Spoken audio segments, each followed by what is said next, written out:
Welcome back. You are watching News Center. Chinese President Xi Jinping met global CEOs in Beijing. The meeting was with an aim to strengthen China's economy by attracting foreign investment. This comes at a time when US President Donald Trump is preparing to impose reciprocal tariffs on all nations from the 2nd of April. I caught up with Yoko Kubota, Deputy Bureau Chief at the Wall Street Journal, and began by asking her about Chinese President Xi Jinping's meeting with top global executives. The meeting took place today in Beijing, and about 40 executives from US, Europe, Asia, they joined to meet Xi Jinping. And those included people from Qualcomm, Blackstone, Toyota, Pfizer, etc. I think it was very interesting to see Xi's message to these executives. He was saying that globalization is unstoppable, multilateralism is inevitable. So that contrast of what is happening in the US in terms of President Trump's tariff policies and the message that Xi is talking about, about globalization, that contrast is quite interesting to me. I think Xi also urged the business executives to defend trade, and he emphasized that China is going to be open for business for foreign companies and that they're eager to help foreign companies thrive here. Right. Coming to the issue of automobile tariffs, yes, the reciprocal tariffs will come into effect on the 2nd of April, but before that, he's already imposed 25% tariffs on all automobile imports, including parts, into the US. What do you make of these tariffs, the larger aim, according to you? It's interesting to see the announcement and how it was made. There has been a series of tariff-related announcements made by the US. This one, I believe that President Trump used the word permanent. It's going to be a permanent measure.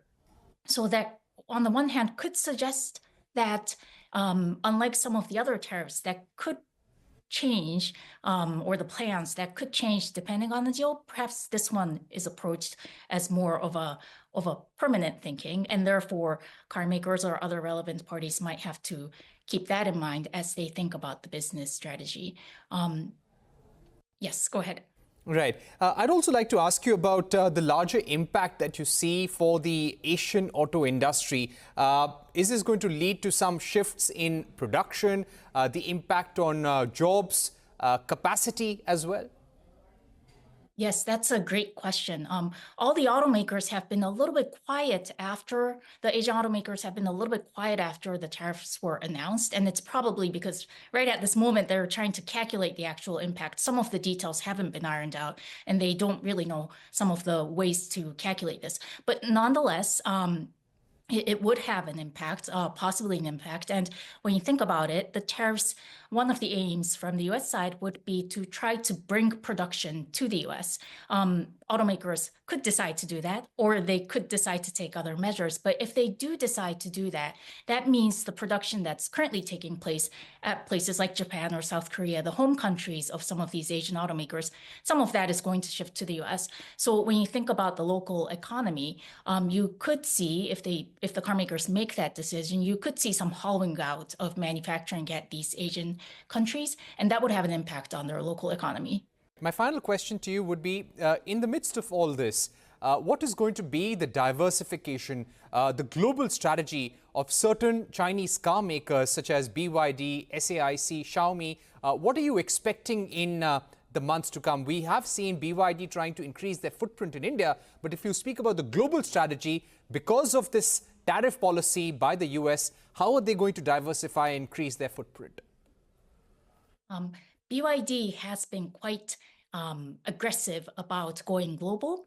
I don't know any details about whether they're considering an India plan, but if you look at other markets, they have been, and I don't think that strategy is going to change anytime soon. In the recent year or so, they have expanded into Uzbekistan, Thailand in terms of production, and they also have plans going on for Hungary and Turkey and a couple of other markets. So that is likely to continue. And recently, the CEO or the chairman of BYD said in an annual report that, what's significant now is that Chinese car makers are no longer followers. They're going to be the leaders. And he emphasized that ambition of taking BYD globally. Of course, they would face some challenges. They already have been because markets that are accepting these cars are also at times concerned about whether their own industry is going to be impacted. So they will likely face some challenges with the tariffs. Some of that could be increased, but nonetheless, I think they will be very aggressive about going global. All right.